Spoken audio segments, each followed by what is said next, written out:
세계의 비전의 기쁨 반 1권의 일과 내용을 오늘 같이 나누도록 합니다. 세계의 비전을 이루는 성령님에 관한 내용을 말씀을 같이 나누도록 하겠습니다.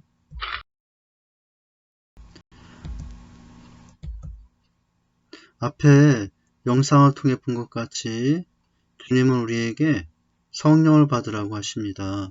성령은 우리를 새롭게 함으로 세상을 복음으로 새롭게 하시는 분이죠. 주님의 말씀을 따라 성령 안에서 회개하고 돌이켜 하나님을 향하여 살 때 우리의 작은 삶을 통해서도 주님은 하나님의 나라를 땅까지 이루어 가실 것입니다. 오늘 세계 비전 이루는 성령님에 대한 말씀을 같이 나누도록 하죠. 지난주에 우리는 사역과 인격에 대한 내용을 봤습니다. 사역을 하기 위한 우리의 인격이 우리 스스로의 훈련을 통해서도 이루어지는 것이지만 거긴 한계가 있고요. 반드시 그와 함께 성령의 도우심이 있어야 한다는 것을 오늘 말씀을 통해서 확인해 보도록 하겠습니다. 오늘의 주제 성구입니다. 고린도전서 2장 4절에서 5절인데요. 내 말과 내 전도함이 설득력 있는 지혜 말로 하지 아니하고 다만 성령의 나타남과 능력으로 하여 너희 믿음이 사람의 지혜에 있지 아니하고 다만 하나님의 능력에 있음을 알게 하려 함이라 라고 말씀하셨죠. 바울의 모든 사역은 바로 성령의 나타남과 능력으로 되어진 일이라는 고백입니다. 사도 바울만큼 당대에 또 심오한 학문과 또 지성을 갖던 사람이 없다고 할 수 있는데 그는 그러한 자신의 화려한 학문과 지식을 가지고 언어의 유창함을 하지 않고요. 오직 하나님의 도우심, 성령의 나타나심과 능력으로 그의 모든 사역을 감당했다라고 하는 것입니다. 우리가 살아가는 것도 그렇고 우리가 이 땅에서 하나님의 뜻을 이루기 위해 세워가고 헌신한 삶에도 반드시 있어야 되는 것이 성령의 인도하심과 함께 하심이죠. 성령의 나타남과 능력이라고 오늘 표현되고 있는데요. 이 성령은 바로 세계 복음화의 원동력이십니다. 이 세계 복음화의 원동력이신 성령님이 복음을 증거자들을 인도하시고 능력 주심을 깨닫고 성령 충만함을 우리가 이 시간에 또 간절하게 사모하는 시간이 되기를 소망합니다. 서론을 같이 읽어보도록 하겠습니다. 1740년 미국 뉴잉글랜드 지역에서 놀라운 성령의 역사가 일어났습니다. 그 중심에 서 있던 조나단 에드워즈는 마을 사람들 중 영원한 세계의 위대한 일들에 무관심한 자는 하나도 없었습니다. 수많은 영혼들이 무리를 지어 예수께 몰려왔습니다 하고 말했습니다. 조나단 에드워즈는 매사추세츠 노샘프턴 교회의 부임에 제약의 길로 치닫고 있던 사람들을 향해 강력한 경고의 메시지를 선포했습니다. 성령님의 역사는 온 마을을 완전히 뒤바꿔 놓았습니다. 세속적 쾌락을 즐기기에 여념이 없던 이들이 자신들에게 닥칠 진노를 피해 구원을 갈망하게 되었습니다. 모인 청중들은 말씀을 듣고 슬픔과 고뇌로 기쁨과 감사로 눈물을 흘렸습니다. 그리고 영원한 심판의 대상이 될 주위에 영혼에 대한 안타까움으로 가슴을 쳤습니다. 약 6개월 사이에 300명 이상이 구원을 받았고 성찬에 참여한 교인이 600여 명에 달했습니다. 이것은 마을 성년의 거의 전부에 해당된 숫자였습니다. 오순절 성령 강림 이후 복음은 놀랍게 전파되었습니다. 바로 성령님을 통해 온 천하 만민을 위한 복음의 증인으로 살아갈 수 있습니다. 성령님 없이 영혼 구원은 있을 수 없습니다. 성령님의 역사가 넘치는 곳에 죄악과 어둠이 떠나고 영혼 구원의 놀라운 역사가 계속 일어날 것입니다. 한 지역에서 일어난 놀라운 구원과 또 이제 복음화의 역사를 우리가 잠깐 보았는데요. 지금도 마찬가지로 성령께서 함께 하실 때 하나님의 나라가 이 땅에서 확장되어 가신다고 하는 것입니다. 그래서 항상 이 복음화의 일을 주도하시는 분은 성령님을 기억하면서 간절하게 겸손하게 성령님의 인도하심과 함께 하심을 구하며 우리가 맡겨진 사역들을 하나하나 할 때마다도 그런 사모함으로 감당할 수 있어야 하겠습니다. 이번에는 먼저 시작하기 전에 일과 전체의 흐름을 먼저 보도록 하죠. 첫 번째는 세계복음화를 이루기 위한 하나님의 방법은 무엇인가에 대해서 살펴볼 것이고요. 두 번째는 하나님은 많은 선지자를 통해 성령님을 보내주시겠다고 약속하셨다. 또한 예수님도 성령님에 대해 말씀하시고 제자들을 가르치셨다. 다음의 말씀으로 살펴보자 라는 내용입니다. 세 번째는 성령님은 세계의 복음화의 주체이시다. 성령님이 하신 일은 무엇일까라는 것에 대해서 살펴봅니다. 네 번째는 우리가 하나님의 일을 하면서 어려움을 겪는 이유는 무엇 때문일까에 대해서 살펴보고요. 다섯 번째는 성령님은 복음 전한 자들을 인도하신다. 사도행전의 말씀에서 살펴보자. 여섯 번째는 세계의 비전을 이루려면 성령으로 충만해야 한다. 다음의 사항을 숙지하여 확신하라 라는 내용으로 살펴보도록 합니다. 세계의 비전을 이루는 방법, 성령이 함께 하심이죠. 또 주체이신 성령님께서 어떤 일을 하시는지 말씀 속에서 만나보고 또 우리가 어떤 태도로 성령님 앞에 서서 성령님의 인도하심 안에서 맡기며 우리의 삶을 우리의 주님을 향한 섬김을 어떻게 하며 나가야 될지에 대해서 살펴보도록 하겠습니다. 네, 이 시간은 본격적으로 내용을 시작하기에 앞서 한 가지 보충의 내용을 먼저 다루도록 합니다. 사역은 어떻게 무장되어져야 하는가? 첫째는 복음의 능력에 대한 확신으로 확실히 무장되어 있어야 한다고 하는 것입니다. 복음이 뭘까? 첫째, 복음이란 예수 그리스도의 십자가의 승리입니다. 둘째, 아담 안에서 잃어버린 모든 축복을 그리스도 안에서 회복하는 것입니다. 셋째는 복음만이 민족과 열방을 구원할 수 있다고 하는 것이죠. 복음의 탈은 어떤 것이 이제 세상을 살릴 수 있는 것은 아무것도 없다라는 이 확신이 있어야 우리는 복음을 들고 가서 그 복음으로 세상을 섬길 수 있게 됩니다. 두 번째는 전도기법으로 무장되어 있어야 한다. 백지전도법 등인데요. 우리가 함께 팀으로도 복음을 전하며 또 지역을, 직장과 학교를, 가정을 복음화시킬 수 있어야 되지만 1대1의 만남과 교제를 통해서 얼마든지 할 수 있어야 되는데 그때 필요한 것이 전도 기법이죠. 무엇보다도 백지전도법, 이 백지전도법을 우리가 잘 이렇게 숙지하면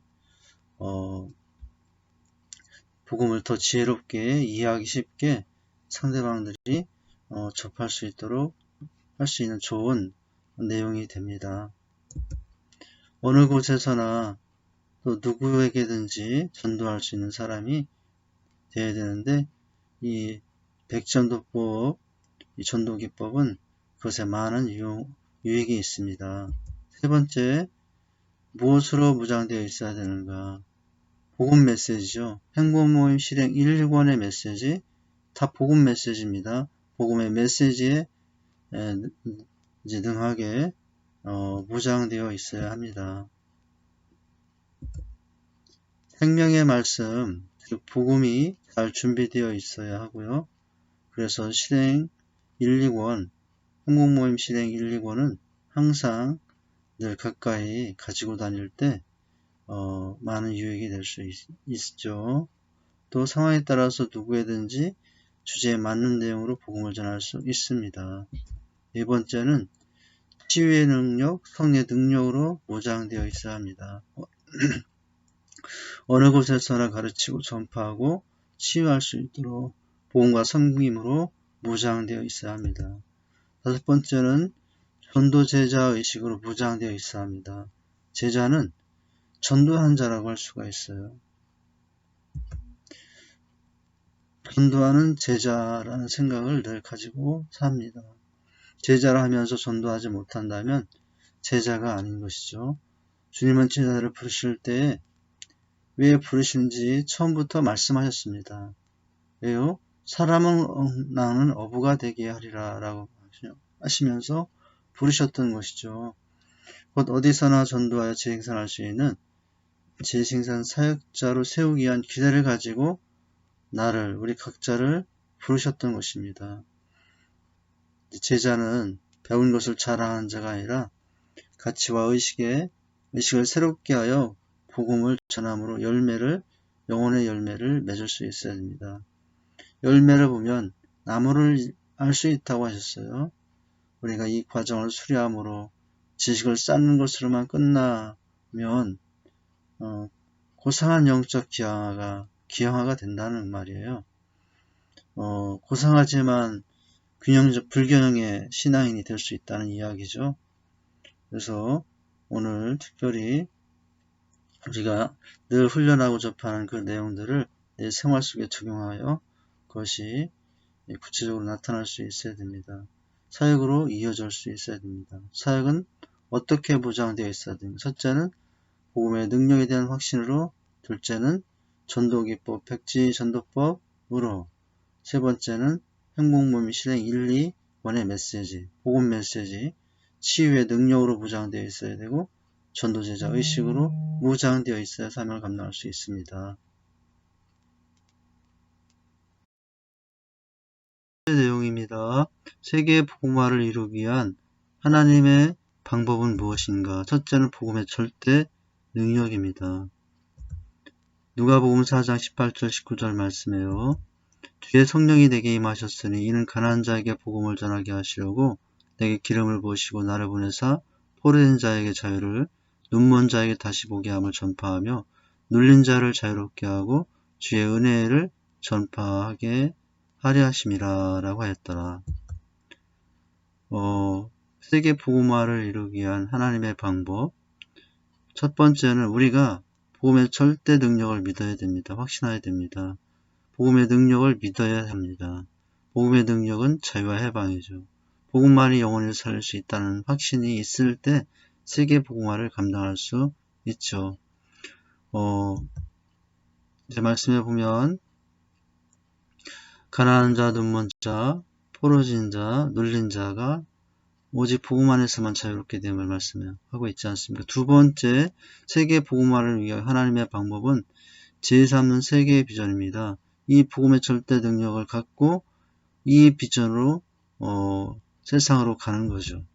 마태복음 28장 19, 20절 말씀에 그러므로 너희는 가서 모든 민족을 제자로 삼아 아버지와 아들과 성령의 이름으로 세례를 베풀고 내가 너에게 분부한 모든 것을 가르쳐 지키게 하라. 볼지라도 내가 세상 끝날까지 너희와 항상 함께 있으리라 하시니라 라고 말씀하셨죠. 내가 먼저 주님의 제자가 되고 또 다른 제자를 세우는 것을 통해 세계의 비전이 이루어집니다. 지나면 이 세계의 비전, 이것이 있을 때 이 땅에 하나님의 나라가 우리를 통해서 온전히 세워지게 되는 것이죠. 천사 가브리엘이 예수님께 과연 연약한 제자들이 복음을 전할 수 있을까라고 물었답니다. 다 이루었다 하신 주님께 물은 듯해요. 주님은 단호하게 대답하셨어요. 다른 계획은 없다. 12 제자 외에 다른 계획은 없었다라고 하신 것이죠. 이 제자를 통해 땅끝까지 전하도록 하겠다라고 말씀하셨다는 거예요. 다 연약한 사람들이었음에도 불구하고 주님의 세계 복음화의 전략은 제자 삼는 것이었습니다. 주님은 그들을 신뢰하고 믿었습니다. 앞선 제3 세계 비전을 가진 리더의 이제 영적 성장이 참 중요합니다. 보여주며 달려가야 합니다. 이것이 제3는 원리라고 할 수 있습니다. 세계 복음화를 이루기 위한 하나님의 방법, 복음의 절대 능력, 제3은 세계 비전입니다. 세계의 비전을 세계 복음화를 이루기 위한 하나님의 방법 세 번째는 하나님이 디자인하신, 즉 계획하시고 목적하신 건강한 교회, 건강한 교회가 세계 복음화를 위한 하나님의 세 번째 방법입니다. 사도행전 2장 43절 47절 말씀에 사람마다 두려워하는데 사도들로 말미암아 기사와 표적이 많이 나타나니 믿는 사람이 다 함께해서 모든 물건을 서로 통용하고 또 재산과 소유를 팔아 각 사람의 필요를 따라 나눠주며 날마다 마음을 같이하여 성전에 모으기를 힘쓰고 집에서 떡을 떼며 기쁨과 순전한 마음으로 음식을 먹고 하나님을 찬미하며 또 백성에게 칭송을 받으니 주께서 구원받는 사람은 날마다 더하게 하시니라. 하나님이 디자인하신 건강한 교회가 세계 복음화 위한 하나님의 방법입니다. 건강한 교회가 되기 위해서는 두 날개의 내용이 필요합니다. 두 날개가 균형을 이룬 교회가 하나님이 목적하시고 또 계획하신, 디자인하신 성경적이고 건강한 교회입니다.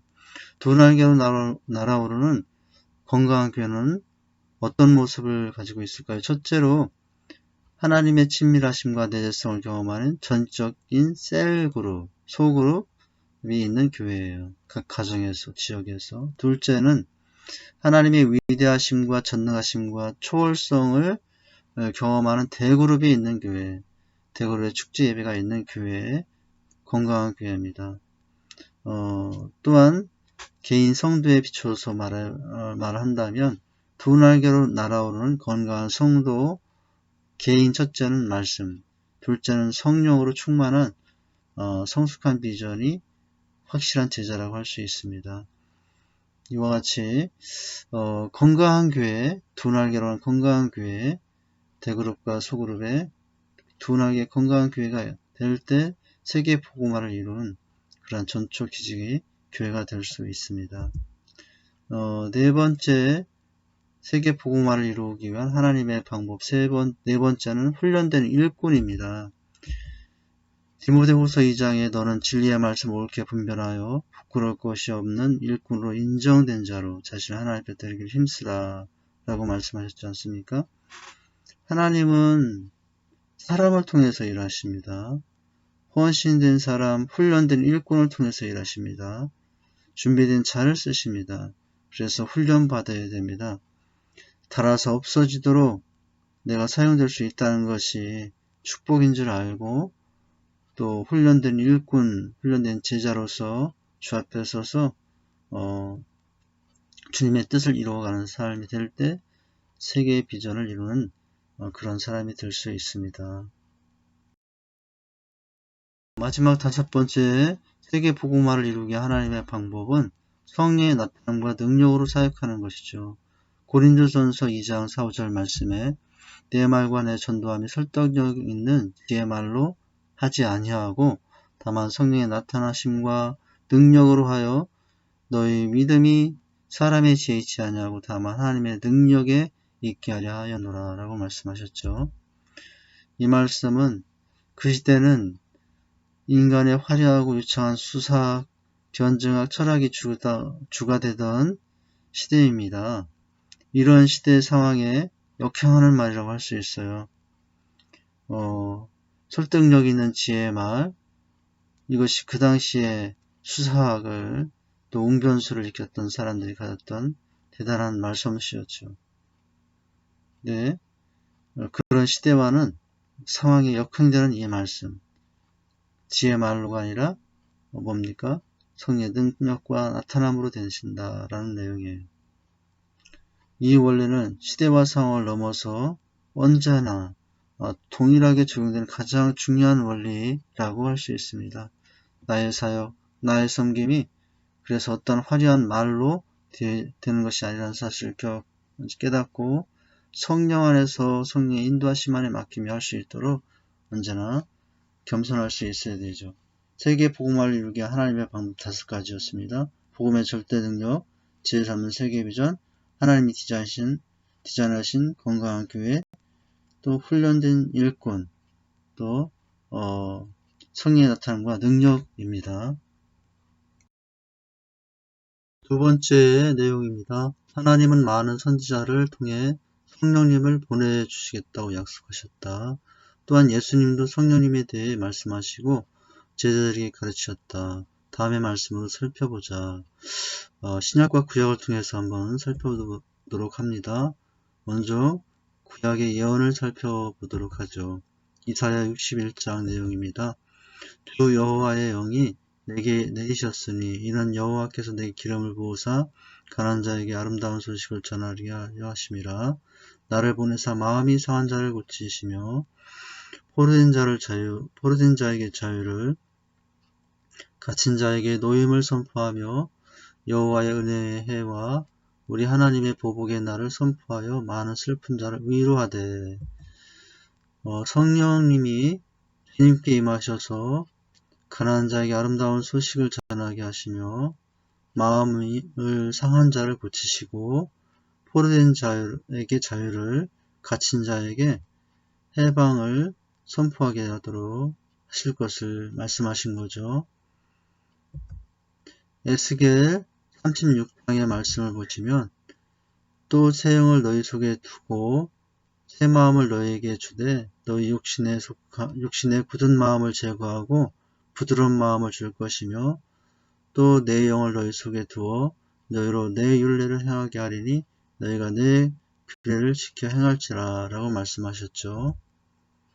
새 영을 주셔서 육신의 굳은 마음을 제하시고 부드러운 마음을 주셔서 말씀대로 행하게 하실 것을 약속하신 것입니다. 구약에 나와 있는 예언을 통해서도 성령님의 임하심을 알 수 있고요. 성령님의 일하심이 바로 세계 복음화를 이루는 이제 귀한 통로가 되신다는 사실을 우리에게 말씀해주고 있습니다. 요엘 2장을 통해서도 구약의 예언에 대한 구약의 예언에 성령님에 대한 예언의 말씀을 확인할 수 있습니다. 그 후에 내가 내 영을 만민에게 부어주리니 너희 자녀들이 장래일을 말할 것이며 너희 늙은이는 꿈을 꾸며 너희 젊은이는 이상을 볼 것이며 그때 내가 또 내 영을 남종과 여종에게 부어줄 것이며 내가 이적을 하늘과 땅에 베풀리니 곧 피와 불과 연기 기둥이라. 여호와의 크고 두려운 날이 이르기 전에 해가 두어지고 달이 핏빛같이 변화되니와 누군지 여호와의 이름을 부르는 자는 구원을 얻으리니 이는 다 여호와의 말대로 시온산과 예루살렘에서 피할 자가 있을 것이며 남은 자 중에 나 여호와의 부름을 받을 자가 있을 것임이니라. 그 후에 내가 내 영을 만민에게 부어주겠다 라고 말씀하시죠. 늙은이는 꿈을 꾸며 젊은이는 이상을 볼 것이라고 말씀하십니다. 남종과 여종에게 내 영을 부어줄 것이라고 약속하시고 계시죠. 하나님의 영, 성령이 만민에게 부어져 자녀들은 장래일을 말하고 나이 많은 이는 꿈을 꾸고 젊은 이상을 보게 될 것이라고 약속하셨습니다. 이번엔 신약의 예언의 말씀을 통해서 확인하도록 합니다. 요한복음 7장인데요. 명절 끝나 곧 큰 날이 예수께서 서서 외쳐 이르시되 누구든지 목마르거든 내게로 와서 마시라. 나를 믿는 자는 성경 이름과 같이 그 배에서 생수의 강이 흘러나오리라 하시니 이는 그를 믿는 자들이 받을 성령을 가리켜 말씀하신 것이라. 예수께서 아직 영광을 받지 아니하였으므로 성령이 아직 그들에게 계시지 아니하시더라. 하나님의 영, 성령이 임하셔서 목마른 자에게 생수의 강을 흐르게 하실 것을 말씀하신 내용입니다.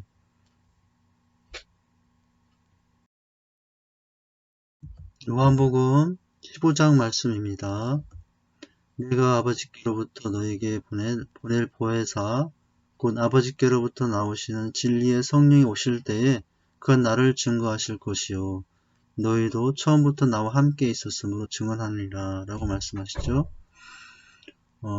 여기서 진리의 성령은 어떤 일을 하실까요?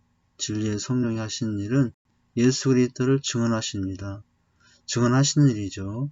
성령이 하시는 가장 큰 일이 바로 예수님을 증거하시는 일입니다. 요한복음 16장 13절에서 15절 말씀인데요. 그러나 진리의 성령이 오시면 그가 너희를 모든 진리 가운데로 인도하시리니 그가 스스로 말하지 않고 오직 들은 것을 말하며 장래일을 너에게 알리시리라. 그가 내 영광을 나타내리니 내 것을 가지고 너에게 알리겠음이라. 무릇 아버지께 있는 것은 내 것이라. 그러므로 내가 말하기를 그가 내 것을 가지고 너에게 알리시리라 하였노라. 성령은 구원사역을 시작하시고 도우시고 마무리하시는 분입니다. 성령은 모든 진리로 인도하시고 들은 것을 말하며 장래일을 알리고 주의 영광을 나타내시죠. 언제나 함께하고 계십니다. 호세아는 성령에 대해서 그 주신 은혜에 대해서 이른 비와 늦은 비유로 표현하셨습니다. 주님도 성령님에 대해서 많이 가르치시고 많이 강조하셨죠. 부활 후 첫 번째 말씀이 성령을 받으라는 말씀이었습니다. 왜 성령님이 왜 그러셨을까요? 성령님이 구원사역을 시작하시고 도우시고 마무리하시는 분이기 때문이었습니다. 부산 지하철의 한 게시판에 이런 글이 있었다고 그래요. 세상에서 가장 불쌍한 아이는 죽는 날 혼자 남겨진 아이, 아무도 잡아주지 않는 아이라고 쓰여있다고 그러죠. 이와 같이 자신의 손잡아줄 사람이 없는 외로운 인생들이 많습니다. 그러나 주님은 우리를 그와 같이 버리지 아니하시고 성령을 보내시고 언제나 함께하고 계십니다. 이와 같이 구약과 신약을 통해서 성령님의 임하심과 그 임하심으로 임할 많은 변화와 새로운 세계에 대해서 말씀하시고 계셔요. 바로 지금도 이 땅의 모든 세계 복음화의 일을 감당하시는 가장 중요한 역할을 하시는 분은 성령님이라 할 수 있습니다. 그리하여 우리는 늘 우리가 힘써 일하지만 그 성령님의 은혜와 인도하심을 늘 사모하고 내 삶의 현장에 성령님을 초대하며 성령의 인도하심 맡기며 그분의 뜻을 이루는 삶이 될 수 있어야 합니다. 우리가 구약과 신약 속에 언급된 성령님에 대한 내용을 살펴보았는데요.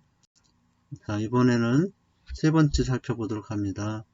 성령님은 세계의 복음화의 주체이시다. 성령님이 하신 일은 무엇인가? 고린도전서 12장 말씀에 7절과 11절 내용입니다.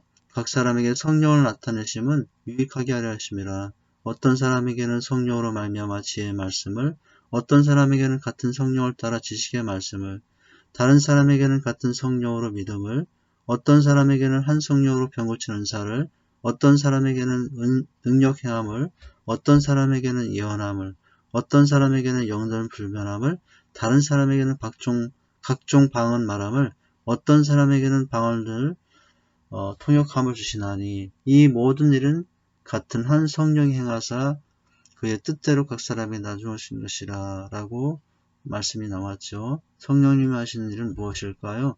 각 사람에게 성령을 통해 은사를 나타내셔서 유익하게 하십니다.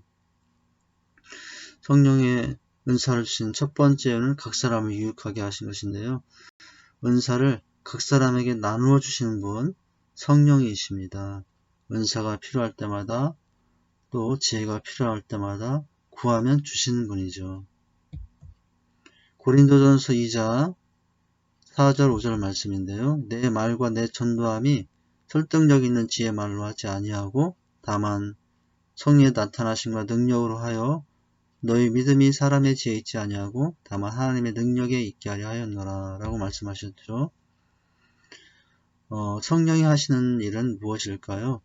성령의 나타남과 능력으로 견고한 믿음을 심어주십니다. 우리의 믿음을 굳게 하시고 또 더 굳건한 믿음을 주셔서 세워주시는 분이라고 할 수 있죠.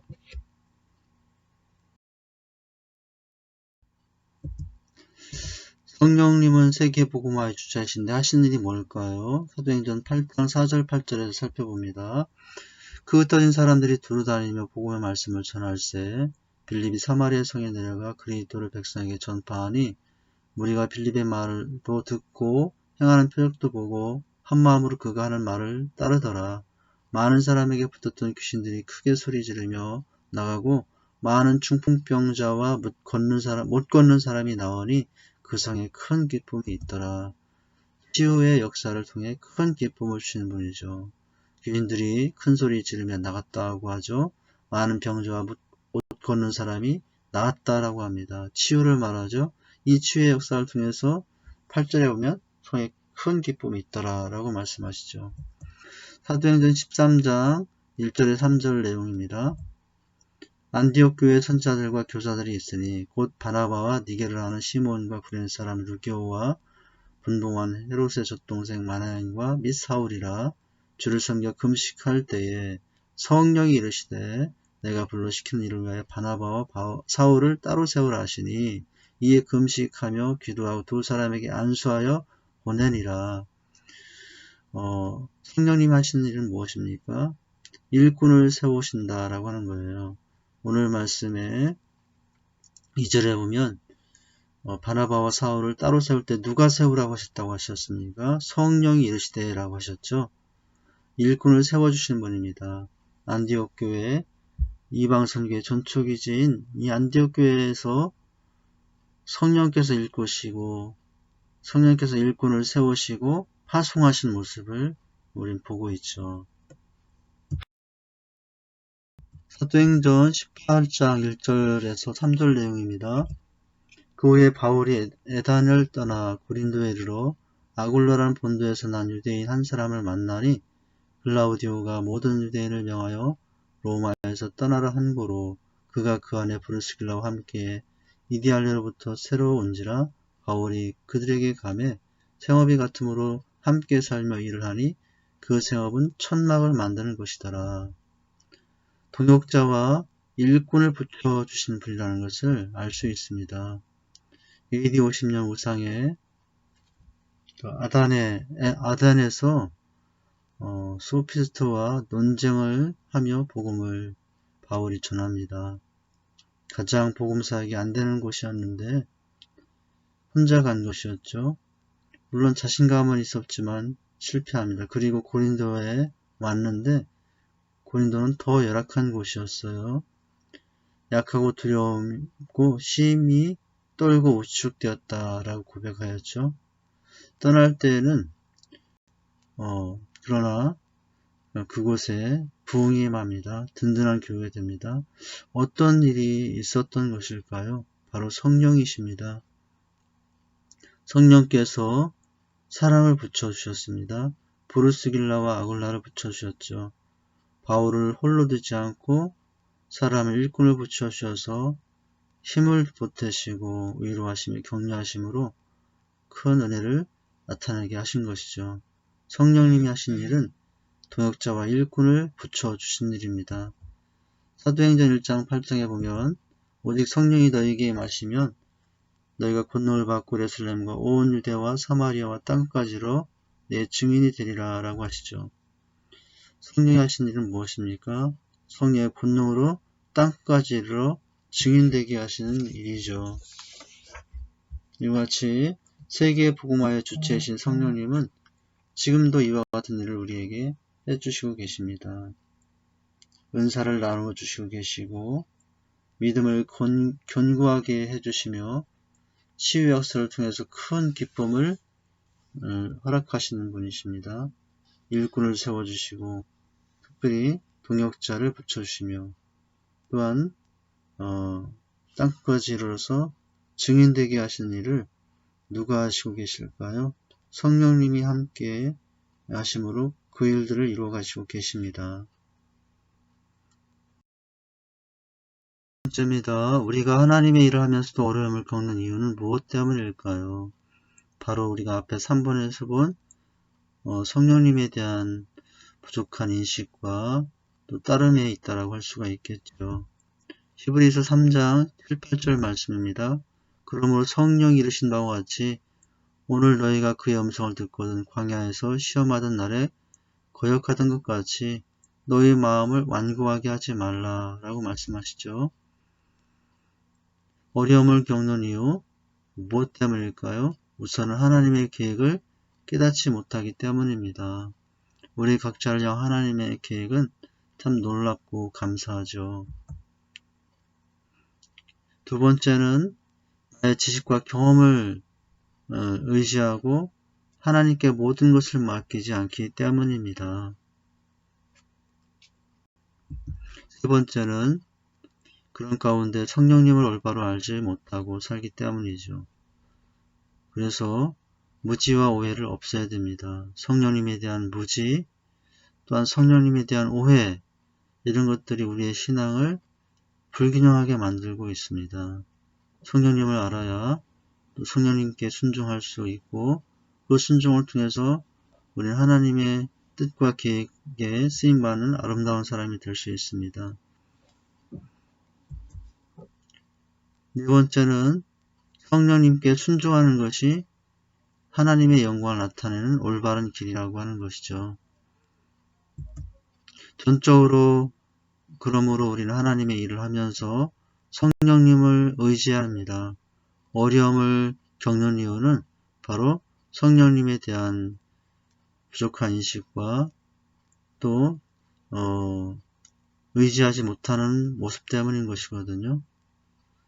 보이지 않으니 과소평가하게 되고 나의 지식과 경험만을 의지합니다. 그러면 낭패를 보게 되죠. 우리가 늘 성령 앞에, 그분 앞에 순종하는 삶을 살아가도록 늘 맡길 수 있어야 됩니다. 말씀과 예배와 기도 가운데 임하시는 성령의 기름 부으심을 사모하고 정리의 음성 앞에 겸손히 우리의 자신의 길을 맡기고 따라가는 삶이 하나님의 일을 더 아름답게, 또 우리의 삶을 더 아름답게 만드는 길이라고 할 수 있습니다.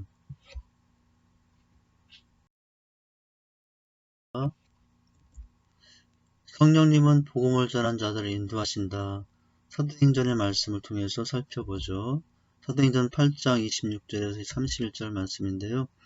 주의 사자가 빌립에게 말하여 이르되 일어나서 남쪽을 향하여 예루살렘에서 가사로 내려가는 길까지 가라 하니 그 길은 광야라. 일어나 가서 보니 에디오페 사람 곧 에디오페 왕 간다게의 모든 국고를 맡은 관리인 내시가 예배하러 예루살렘에 왔다가 돌아가는데 수레를 타고 선지자 이사야기를 읽더라. 성령이 빌립도로 이르시되 이 수레로 가까이 나가라 하시거늘 빌립이 달려가서 선지자 이사야의 글을 읽는 것을 듣고 말하되 읽는 것을 깨닫느냐 대답하되 지도해주는 사람이 없으니 어찌 깨달을 수 있느냐 하고 빌립을 청하여 수레에 올라 같이 읽으라 하니라. 빌립의 순종을 지금 보고 있습니다. 이 빌립의 순종으로 이제 에티오피아 내시가 복음을 영접하게 됩니다. 말씀하여서 하나님의 사람으로 이제 일을 감당하는 사람이 됩니다. 성령이 인도하면은 하나님의 뜻이 있습니다. 이해할 수 없는 광야로 가라고 하셨는데요. 그곳에는 또 그 하나님의 계획엔 뜻이 있었죠. 아무도 없는 그 광야에 누가 있었습니까? 내시가 있었죠. 내시가 빌립이 전한 복음을 받아들이게 됩니다. 이 내시를 통해 이방 땅에도 복음의 향기가 퍼집니다. 바울에게 실라와 디모데를 불러서 붙여주심으로 힘을 보태셨죠. 그리고 바울이 회복되었죠. 이와 같이 순종할 때 하나님의 뜻과 하나님의 영광을 나타내는 더 복된 삶이 될 수 있습니다. 사도행전 9장 10절에서 15절 말씀해 보시면 그때 다메섹에 아나니아라는 제자가 있더니 주께서 환상 중에 불러 이르시되 아나니아야 하시거늘 대답하되 주여 내가 여기 있나이다 하니 주께서 이르시되 일어나 직가라는 거리로 가서 유다의 집에 더울 사람 사울이라는 사람을 찾으라. 그가 기도하는 중이니라. 그가 아나니아라는 사람이 들어와서 자기에게 안수하여 다시 보게 하는 것을 보았느니라 하시거늘 아나니아가 대답하되 주여 이 사람에게 대하여 내가 여러 사람에게 듣사온즉 그가 예루살렘의 주의 성전에 적지 않은 해를 끼쳤다 하더니 여기서도 주의 이름을 부르는 모든 사람을 결박할 고난을 대장들에게 받았나이다 하거늘 주께서 이르시되 가라. 이 사람은 내 이름을 이방인과 임금들과 이스라엘 자손들에게 전하기 위하여 택한 나의 그릇이라 라고 하셨죠. 아나니아의 순종을 보게 됩니다. 아나니아를 사울에게 인도하시는데요. 아나니아는 바울에게 기도하여 안수하여 다시 보게 하여 사울을 바울되게 하는 일에 큰 쓰임을 받습니다. 사람을 세우는데 쓰임받았던 아나니아의 순종을 봅니다. 빌립의 순종이 또 아나니아의 순종이 하나님의 뜻을 이루고 성리하시는 아름다운 일들을 더 많이 일어나도록 하는 일에 쓰임받는 모습을 보게 되죠. 사도행전 10장을 통해서 복음을 전하는 자들과 어떻게 함께 하시는지 살펴봅니다. 베드로가 본 바 환상이 무슨 뜻인지 속으로 의아해하더니 마침 고넬료가 보낸 사람이 시몬의 집을 찾아 문 밖에 서서 불러부때 베드로한 시몬이 여기 익숙하니라 하거늘 베드로가 그 환상에 대하여 생각할 때 성령께서 그에게 말씀하시되 두 사람이 너를 찾으니 일어나 내려가 의심하지 말고 함께 가라. 내가 그들을 보내하느라 하시니 라고 말씀하셨죠. 베드로의 순종을 봅니다. 그렇게 순종할 때 베드로를 백부장 고넬료에게 인도하셔서요. 그 가정이 예수를 믿게 하시죠. 그 가정은 신약 속에 최초로 예수를 영접한 믿음의 가정이 되죠. 믿음의 사람이 되죠. 이방인의 복음사에게 시작이 됐다고 할 수 있습니다. 순종할 때 하나님께서 베드로를 이렇게 아름답게 또 새로운 삶으로 새로운 사역으로 인도하셨음을 확인할 수 있죠. 사도행전 16장 6절에 10절입니다.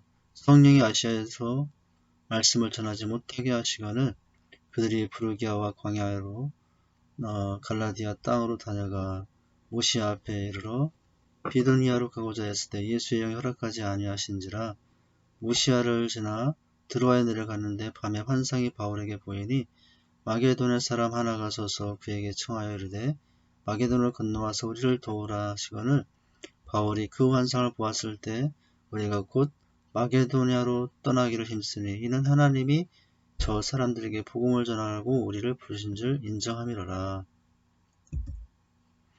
바울의 순종을 봅니다. 하나님께서 막으실 때는 또 다른 새로운 문을 열고자 하시는 계획이 있음을 알고 우리는 순종할 수 있어야 됩니다. 아시아에서 마게도로 인도하시는데요. 성령님은 우리의 인생의 길에 한 걸음 한 걸음 인도하셔서 주님의 뜻을 이루시고 계신다는 사실을 잊지 않아야 합니다. 그 성령님은 지금도 우리를 인도하시고 계십니다. 성령의 순종함으로 하나님의 사역을 이루는 우리의 삶이 될 수 있어야 합니다.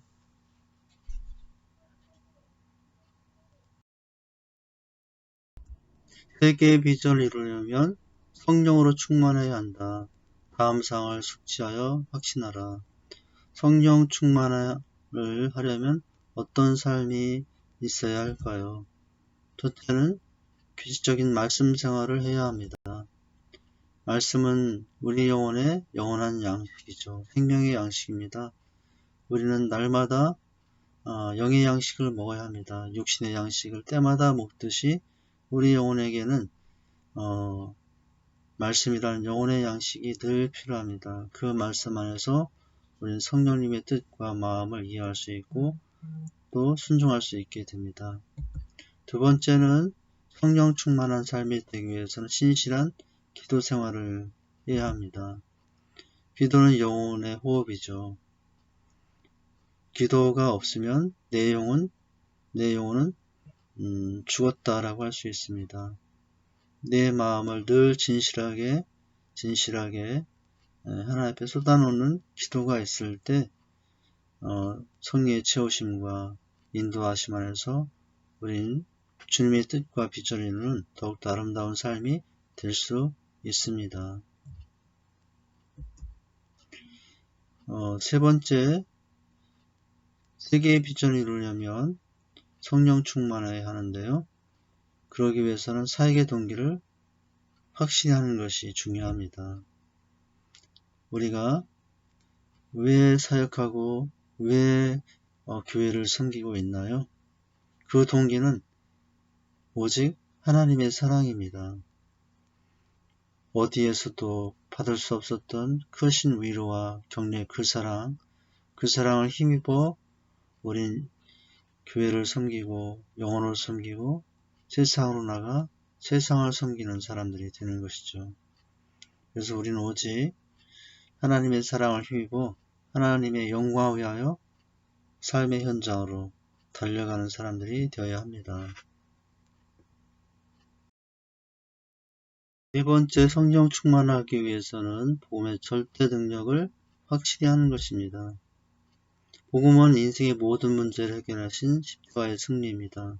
복음의 능력을 확신하고 사역을 할 때 성령의 인도하심을 받을 수 있습니다. 복음만이 세상을 살리고 내 가족의 영혼을 살리고 또 죽어있는 영혼들을 깨우고 그들을 새롭게 할 수 있는 유일한 것은 이 세상의 부도 아니고 명예도 아니고 권세도 아니라 오직 복음만이 영혼을 살리고 세상을 변화시킬 수 있다는 이 확신, 바로 그 확신이 우리를 성령 충만함으로 인도하여 주시는 것이죠. 다섯 번째는 성령 충만하기 위해서는 성령님께 민감하고 또한 철저히 의지하는 삶이 중요합니다.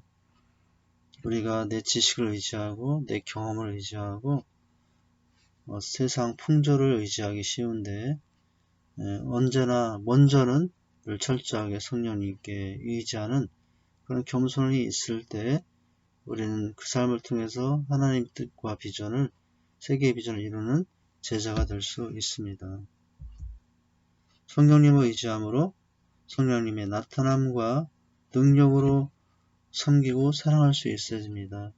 말과 지혜로가 아니라 성령님의 감동하심과 성령님의 은혜와 성령님 주신 마음으로 감당할 수 있어야 합니다. 잘못된 고정관념을 제거해야 합니다. 성령에 대한 무지와 오해를 버려야 합니다. 성부 하나님, 성자 하나님에 대해서는 우리가 많이 알고 있지만 똑같은 하나님이신 성령님에 대한 무지가 의외로 우리에게는 많습니다.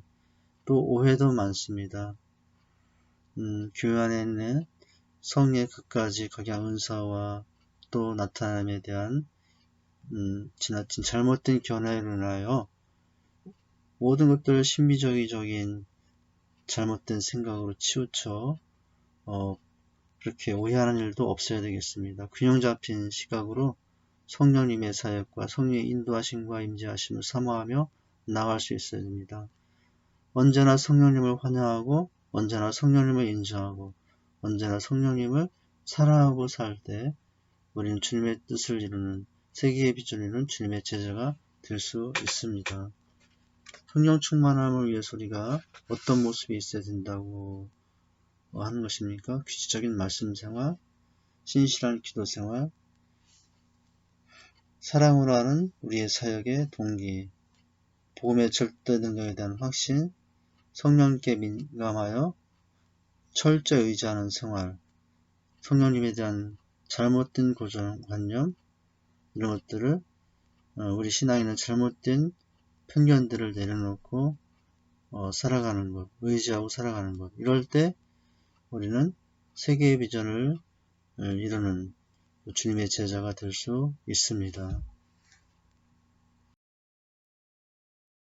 지금까지 강의를 다 했는데요.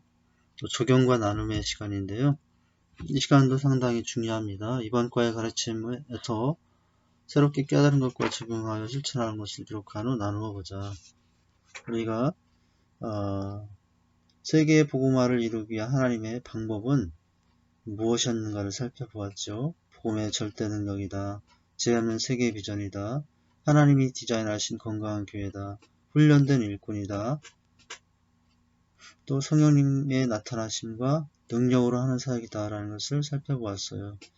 성령에 대한 구약과 신약의 예언을 살펴보았죠. 예수님의 성령님에 대한 이제 가르침도 살펴보았습니다. 성령님, 목마른 자에게 생수의 강을 흐르게 하시는 분이요. 늘 예수를 증언하는 일, 가장 중요한 일로 생각하시는 분이요.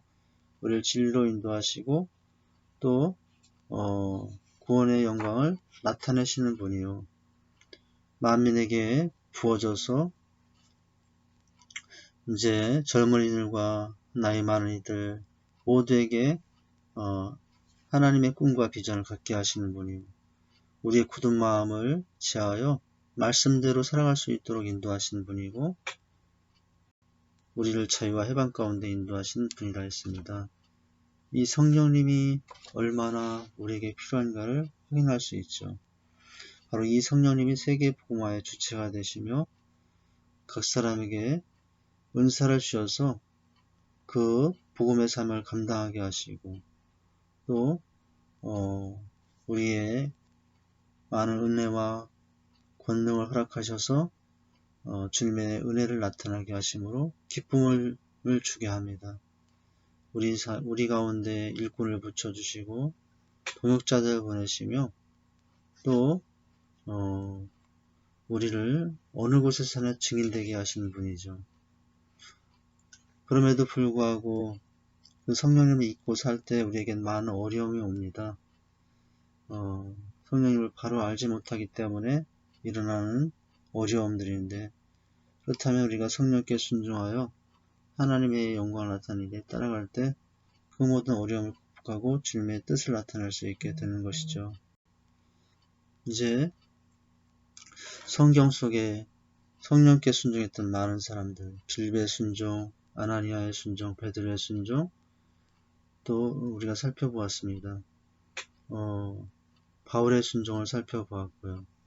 자, 그런 가운데 우리가 마지막으로 성령 충만함을 살기 위해서는 어떤 삶이 필요한가를 살펴보았어요. 규칙적인 말씀 생활과 진실한 기도 생활, 사랑으로 하는 사랑의 동기, 복음의 절대 능력에 대한 확신, 성령님께 민감하고 철저하게 의지하는 삶, 잘못된 여러가지 신앙생활의 고정관념을 버리고 주님과 성령님과 동행하는 삶이 될 때 우리는 내 작은 삶일지라도 하나님의 쓰심에 맡길 때 얼마든지 하나님의 뜻과 비전을 이루는 사람이 될 수 있죠.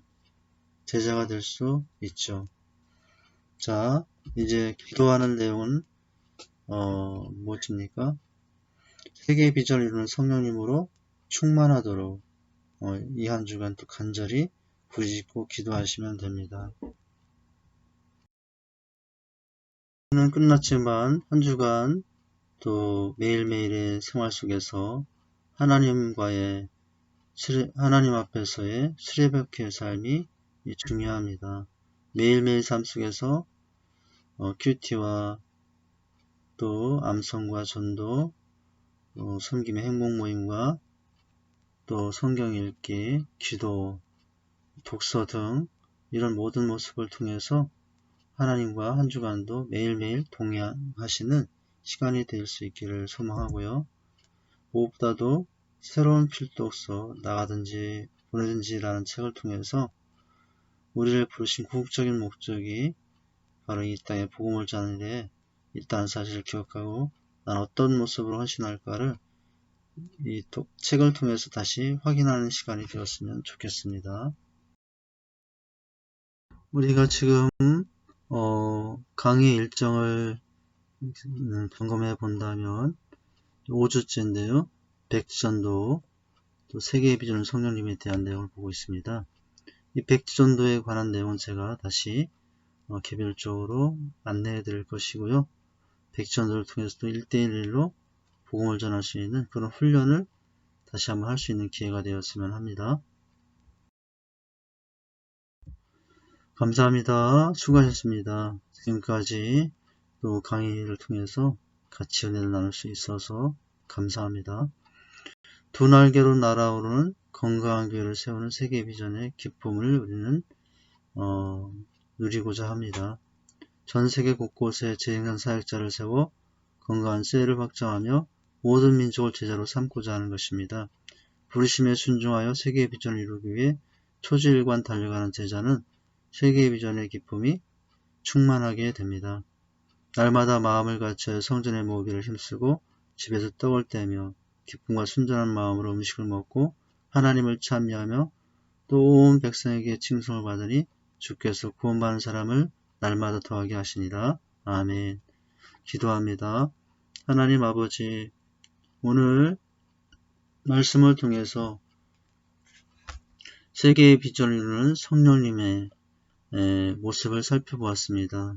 성령님의 인도하심에 우리가 어떠한 모습으로 나와야 될지 우리가 살펴보았습니다.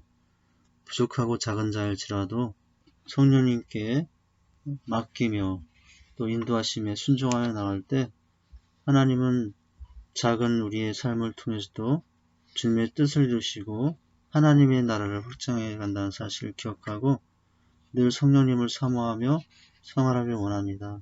말씀과 기도 생활을 통해서 또 섬김의 모든 헌신의 생활을 통해서 늘 주님께 순종하며 주님의 마음을 갖고 세상으로 각자의 삶의 현장으로 나가서 매일매일 주님의 뜻을 이루고 주님의 영광을 드러내는 삶이 될 수 있도록 인도해 주시옵소서. 그것을 통해서 바로 하나님의 나라가 우리 가정에서 학교와 직장 캠퍼스에서 이루어지는 줄 믿습니다. 거기서부터 세계의 비전을 이루어지는 줄 믿습니다.